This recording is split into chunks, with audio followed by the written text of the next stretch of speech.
Hello everyone, ICT virtual classes में आपका बहुत बहुत स्वागत है। जैसा कि आप जानते हैं, हम पढ़ रहे थे dual nature of matter and radiation और कर रहे थे न्यूमेरिकल। आज का न्यूमेरिकल पहला है हमारे पास। An hydrogen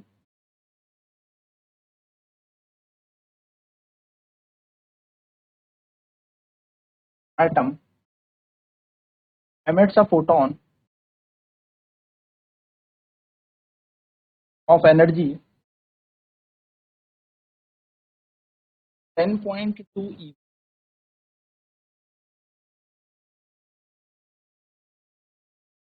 Calculate first point, the energy, the momentum of photon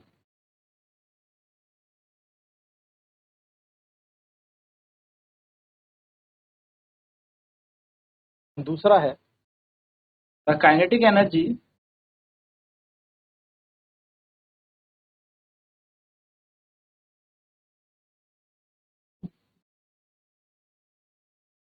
of photon. Given that हमें यहाँ पर चार्ज दे रखा है इलेक्ट्रॉन का,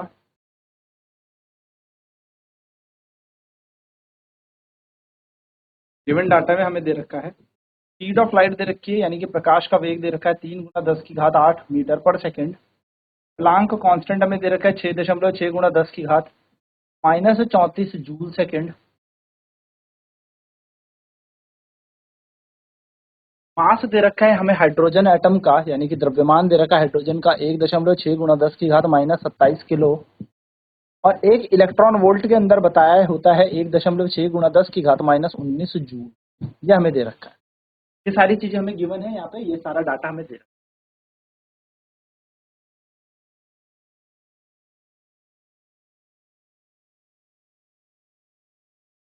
क्वेश्चन कह रहा है एक हाइड्रोजन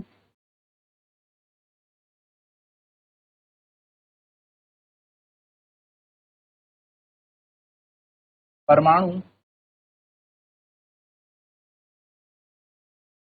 से 10.2 ईवी का फोटोन उत्सर्जित होता है। ठीक है, आपसे पूछा है इसका संवेग ज्ञात करें, यानी कि संवेग बताएं।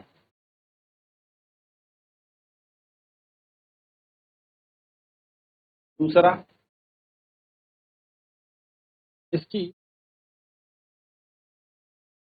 गतिज ऊर्जा बताएं। यानी कि आपको क्या बतानी है, काइनेटिक एनर्जी यहाँ पर बतानी है। आपको दे रखा है प्रकाश का वेग दे रखा है 3 × 10⁸ मीटर पर सेकेंड। आपको प्लांक स्थिरांक का मान दे रखा है 6.6 × 10⁻34 जूल सेकेंड। आपको यहाँ पर एक ईवी में दे रखा है होता है 1.6 × 10⁻−19 जूल। और यहाँ पे द्रव्यमान दे रखा है आपको हाइड्रोजन का 1.6 × 10⁻⁻27 यानी कि -27 किलोग्राम। चलिए फटाफट से सॉल्व करेंगे।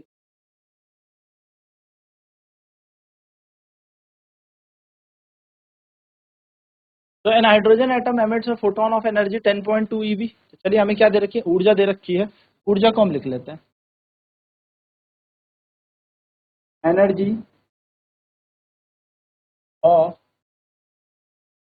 फोटोन हमें दे रखी है।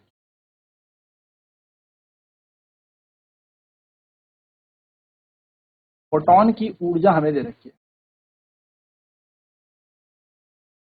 इक्वल्स टू होता है 10.2 eV। चलिए इसे जूल में बदल लेते हैं। तो जूल में बदलेंगे तो हमें पता है 1 ईवी के अंदर होता है 1.6 × 10⁻⁻19 जूल हमारे पास। सिंपल। तो ई को ई रख दो, इसको इतना ही छोड़ देता है, कोई दिक्कत नहीं। चलिए नेक्स्ट हमें निकालनी है momentum of photon. Momentum of photon हमें कैलकुलेट करना है, यानी कि फोटोन का संवेग हमें निकालना है।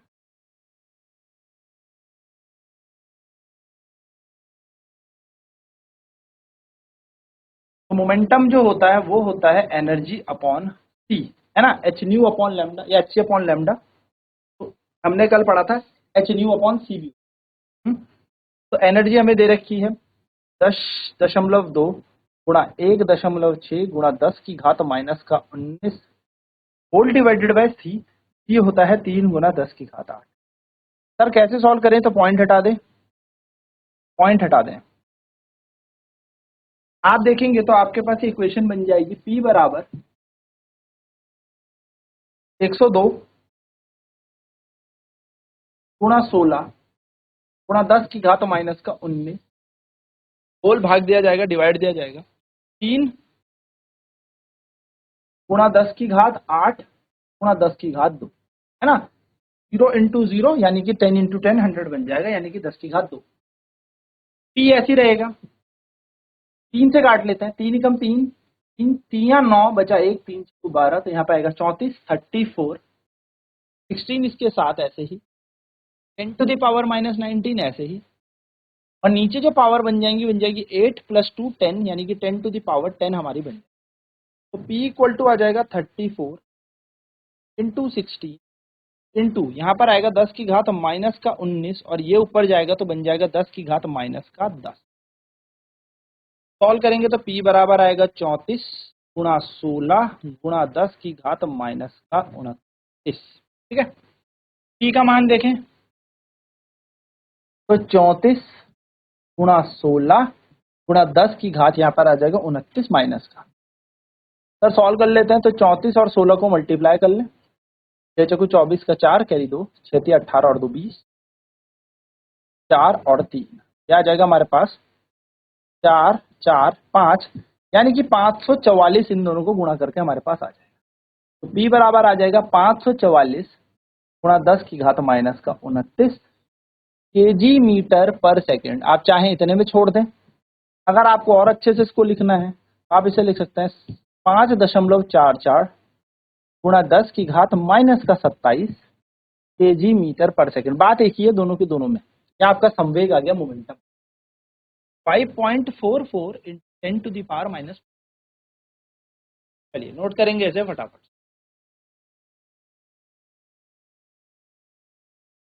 सॉल्व करके हमारा आंसर आ जाएगा 5.44 पावर माइनस। अब ये क्या बन गया हमारा मोमेंटम आ गया, क्या आ गया संवेग हमारा आ गया।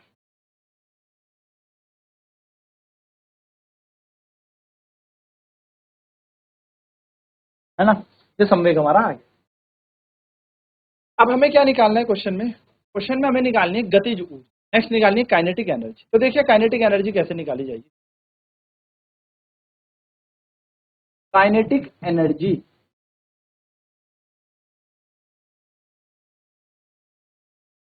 यानी कि गतिज ऊर्जा। आपको एक छोटा सा ना रिलेशन याद रखना है, संबंध याद रखना है काइनेटिक एनर्जी और मोमेंटम के बीच। वो होता है क्या, मैं आपको निकालना बता देता हूँ, बहुत इंपॉर्टेंट है, फिर भी याद रखें।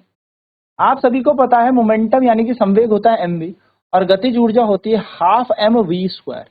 आप यहां से ना v निकाल लें तो v निकलेगा p बटा m, और v को उठा के यहाँ लगा दो, k की जगह k, हाफ की जगह हाफ, m की जगह m, और v का स्क्वायर है तो p बटा m का क्या बन जाएगा होल स्क्वायर। तो k बराबर आ जाएगा हाफ m p का स्क्वायर अपॉन m का स्क्वायर, m से m उड़ा दोगे तो k बराबर आ जाएगा p स्क्वायर अपॉन 2m। यह है रिलेशन, यानी कि गतिज ऊर्जा और संवेग के बीच ये होता है संबंध k बराबर p स्क्वायर बटा 2m, है ना। सिंपल सी यहाँ पर बात आपको याद रखनी है। तो देखिए k हमें निकालना है, p का स्क्वायर 5.44 गुणा 10 की घात माइनस का 27 का क्या बन जाएगा whole square, whole divided by, देखो होल स्क्वायर होगा, डिवाइड किया जाएगा इसको 2 इंटू m। अब m किसका है, मास ऑफ हाइड्रोजन का, यानी कि हाइड्रोजन का फोटोन है तो उसका द्रव्यमान लगा दो, दैट्स इट। यही तो दिया आपको, देखिए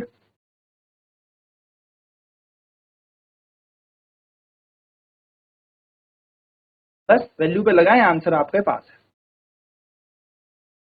देखो एक तरीका मैं आपको और बता देता हूं, आपने जब कैलकुलेशन की थी तो P बराबर 34 गुणा 16 गुणा 10 की घात माइनस 19, इसका 34 गुणा 16। तो दोस्तों ध्यान से मेरी बात समझिएगा, अगर मैं k का मान निकालूं तो यहाँ पे है 544 यानी कि 5.44 into 10 to the power minus का 27 into 5.44 into 10 to the power minus का 27, क्योंकि स्क्वायर है और नीचे आएगा 1.6 गुणा 10 की घात माइनस का 27।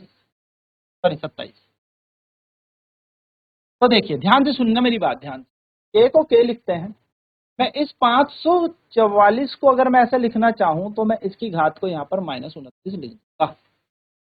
सॉल्व करने का तरीका बता रहा हूं मैं आपको, एक आसान। 544 कब आया था? जब 34 और 16 मल्टीप्लाई हुआ था। और इसको मैं ऐसे ही रहने देता हूं, या 544 लिख लेता हूं, तो ये भी 10 की घात माइनस का 32 बन जाएगा। और नीचे आएगा 1.6 गुणा 10 की घात माइनस का 27 आएगा। अब देखिए क्या करेंगे, -27 से उड़ा दो इसको, तो यहाँ बचा माइनस का 2, पॉइंट हटा दो तो यहाँ बचा 1। अब आप देखेंगे तो k का मान क्या आएगा? 544 गुणा 10 की घात माइनस का 29 गुणा 544 गुणा 10 की घात माइनस का 1, ये आएगा। और पूरा भाग दिया जाएगा ये 16 से। अब देखिए 544 को क्या लिखा था पीछे? 34 गुणा 16, याद है? देखो 34 गुणा 16 क्यों कर रहे हैं हम ऐसा? जिससे हमें बार बार यहाँ पर कैलकुलेट ना करना पड़े। तो हम यहाँ लिख सकते हैं k बराबर 34 गुणा 16। इस 544 को, 544 को 34 गुणा 16 लिख दिया, इंटू 10 टू 544 ऐसे ही, 544 ऐसे ही साथ लिख लिया। इसको 34 गुणा 16 लिखा, इसको हमने 544 लिखा, 29 और 1 क्या बन जाएगा? 30, आ जाएगा 10 की घात माइनस का 30। और नीचे है 16, 16 से 16 कट गया। देखो हमने कोई टेबल नहीं किया, कुछ काटने वाटने के लिए पड़ा नहीं, तो हमें काटना पड़ता। और 34 को 544 से कर लेते हैं गुणा। तो 4 4 जा 16 का 6 कैरी 1, 4 4 जा 16 प्लस 1 17 कैरी 1, 4 5 जा 20 प्लस 1 21, 12 का 2 कैरी 1, 3 12 और 1 13, 15 और 1 16, 6 9 4 8 1, ये हमारा बन जाएगा। गतिज ऊर्जा आ जाएगी हमारे पास 18496 गुणा 10 की घात माइनस का 30। चाहो तो 1 2 3 पॉइंट आगे ले लो, तो k बराबर आ जाएगा 118.496 टू 10 टू दी पावर। अब देखो 3 डिजिट आगे लिए तो 3 हटा दो तो माइनस का 27, ये गतिज ऊर्जा बन जाए, है ना? एक सेकंड है, यहाँ पर 2 भी छूट गया ना हमारा, 2m था यहाँ पर, 2 भी था दोस्तों, ठीक है। तो 2 से क्या करना है, हमें यहाँ पे 2 लिखना है, यहाँ पर भी 2 लिखना है, तो एंड में भी 2 ही आ जाएगा। तो 2 से सॉल्व करेंगे तो 2 ना में 18, ये बन जाएगा k बराबर 9.248 into 10 to the power minus का 27 जूल, ये हमारा आंसर आ जाएगा। 2 था ना यहाँ पे फॉर्मूले के नीचे का, 2 हमने यहाँ पर छोड़ दिया था, ये 2 भी आना था। तो 9.4248 10 की घात 27 जूल हमारी गतिज ऊर्जा आ जाएगी। पहले नोट करेंगे फटाफट से।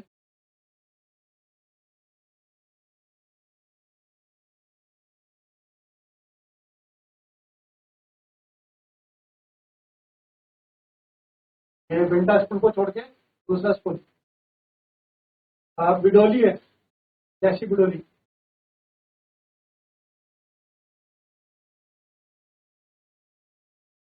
तो इस पूरे को सॉल्व करने के बाद हमारा क्या आ जाएगा? गतिज ऊर्जा हमारे पास आ जाएगी।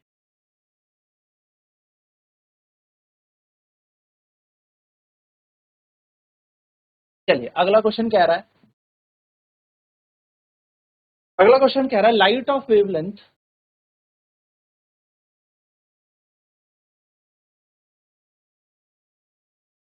3500 angstrom is incident on two metal surfaces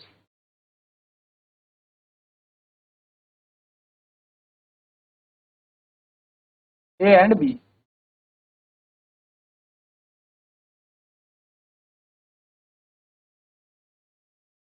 Which metal will emit photoelectron if their work functions are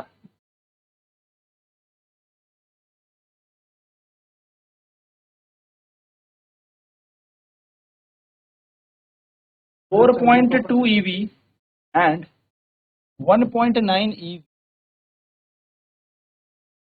ठीक है, हमें प्लांक कांस्टेंट का मान दे रखा है 6.6 गुणा 10 की घात माइनस 34 जूल सेकंड। हमें प्रकाश के वेग दे रखा है यानी कि स्पीड ऑफ लाइट दे रखी है 3 गुना 10 की घात 8 मीटर पर सेकंड। हमें एक इलेक्ट्रॉन वोल्ट के अंदर दे रखा है 1.6 गुना 10 की घात माइनस 19 का जूल होता है, ये हमें दे रखा है। चलिए 1.6 into 10 to the power minus 19 joule होता है 1 ईवी। ये सारा डाटा हमें दे रखा है। आपसे पूछा है भैया बताओ किससे फोटो इलेक्ट्रॉन निकलेगा, यानी कि हमें क्या दे रखा है, प्रकाश की एक फोटोन जिसकी तरंग दैर्ध्य 3500 एंगस्ट्रॉम है। ये दो धातुएं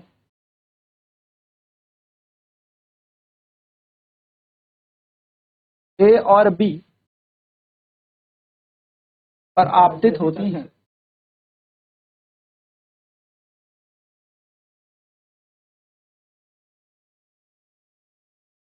जिनका कार्यफलन 4.2 ईवी और 1.9 ईवी है। H का मान 6.6 गुना 10 की घात माइनस 34 जूल सेकंड। प्रकाश का वेग c बराबर 3 गुना 10 की घात 8 मीटर पर सेकंड और एक इलेक्ट्रॉन वोल्ट के अंदर 1.6 गुना 10 की घात माइनस 19 का जूल होता है। आपसे पूछा है भाई कौन सी धातु ए या बी में से किससे फोटो इलेक्ट्रॉन उत्सर्जित होगा। तो सबसे पहले हम इस फोटो इलेक्ट्रॉन यानी कि जो वेवलेंथ हमें दे रखी है 3500 एंगस्ट्रॉम उस द्वारा ऊर्जा निकाल लेते हैं। तो एनर्जी हमारे पास कितनी आएगी, एच सी अपॉन में लैम्डा, हमें पता है एंगस्ट्रॉम है तो 3500 गुना 10 की घात माइनस का 10 यहाँ पर क्या बन जाएगा, मीटर बन जाएगा। एच का मान लगाए 6.6 गुना 10 की घात माइनस 34, ई का मान लगाए 3 गुना 10 की घात 8 और यहाँ आएगा 3500 और इसको सॉल्व करेंगे तो 10 की घात माइनस का 8 मीटर पर आ जाएगा, है ना। चलिए इसको सॉल्व कर लेते हैं। ई बराबर आ जाएगा 6, तो ये बन जाएगा 6 × 18 का 8 कैरी 1 18 और 1 19 19.8 इंटू 10 टू द पावर यहाँ पर आ जाएगा हमारा 8 और 8 ये बन जाएगा 16, तो माइनस 34 और यहाँ पर आ जाएगा प्लस का 16 और डिवाइड बाय हो जाएगा यहाँ पर 35। ये हमारे पास इक्वेशन, यानी कि एनर्जी जो फोटोन की है इस फोटोन की ऊर्जा हमारे पास आ जाएगी, वो आ जाएगी 10 की घात माइनस 18, 34 में तो 16 जाएंगे तो 18, ये बचेगा 35। पॉइंट हटाओ, एक जीरो लगाओ, क्या आ गया हमारे पास 198/350, यानी कि हमारे पास इस फोटोन की ऊर्जा है 198/350 into 10 to the power minus का 18। इस पॉइंट को यहाँ से हटा के ऊपर भेजेंगे तो ये -90 ये बन जाएगा, लेकिन ये जूल में आएगा। अब हमें इसे ईवी में बदलना है, तो ईवी में बदलने के लिए 198/35 गुणा 10 की घात माइनस 19 ऐसे, और इसको डिवाइड कर देंगे, भाग दे देंगे 1.6 गुणा 10 की घात माइनस 16 से, ये तो कट गया। पॉइंट हटाओ, एक और जीरो लगाओ, तो ये आ जाएगा ई बराबर 198 गुणा 10 बटा 35 गुणा 16, 5 दूनी 10, 5 सते 35, 7 से काटेंगे 7 दूनी 14, बचेगा 5 नहीं कटेगा ना, चलो 3 से काट के देखें, 3 से कटे, चलो 2 से ही काट लेते हैं ना, 2 ही कम 2 2 8 16, 2 से काटते हैं, 2 चकू 8, 2 ना में 18 बचा, 1 2 में 18, ई का मान आ जाएगा हमारे पास 99/7 यानी कि 99 को हम 28 से डिवाइड कर लेते हैं, तो 28 इंटू 3 करेंगे, 8 × 24 का 4 कैरी 2, 6 और 2 8, यानी कि 84 होता है 3।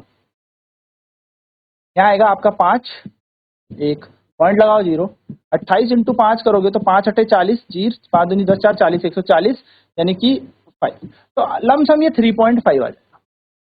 इसकी एनर्जी आ गई 3.5 ईवी। अब दोस्तों आप समझदार हैं, हमारे पास वर्क फंक्शन मेटल ए का दे रखा है 4.2 ईवी और वर्क फंक्शन बी का दे रखा है 1.9 ईवी, और हमारे पास जो उत्सर्जित यानी कि फोटोन जो गिर रहा है उसकी ऊर्जा है 3.5 ईवी, 3.5 ईवी। अब इतनी मिनिमम ऊर्जा तो चाहिए, यहाँ से इलेक्ट्रॉन एमिट करेगा, यानी कि यह वह न्यूनतम ऊर्जा है जो इतनी चाहिए। यानी कि अगर मुझे 4.2 ईवी की एनर्जी दोगे तो इलेक्ट्रॉन निकलेगा, वरना नहीं निकलेगा। तो इतनी एनर्जी तो ये नहीं है, यानी यहाँ से तो इलेक्ट्रॉन उत्सर्जित नहीं होगा। लेकिन ये कह रहा है कि अगर मेरे को 1.9 एनर्जी दे दोगे तो उससे ऊपर आप कितनी भी एनर्जी रखो, मैं इलेक्ट्रॉन एनर्जी एमिट करूंगा। यानी कि ई वाली धातु का जो कार्यफलन है, यानी कि न्यूनतम ऊर्जा है, जो मिनिमम एनर्जी है, वो 1.9 है। अब उससे ऊपर 2 हो, 4 हो, 6 हो, 8 हो, 10 हो, कितनी भी हो, वो इलेक्ट्रॉन एमिट करेगा ही करेगा। वो कहता मुझे 1.9 तो चाहिए ही, इससे कम होगी तो नहीं करूँ। यानी कि this energy is greater than the work function of metal B. तो हम कह सकते हैं energy of photon is greater than the work function of metal B, hence B metal will emit photo electron।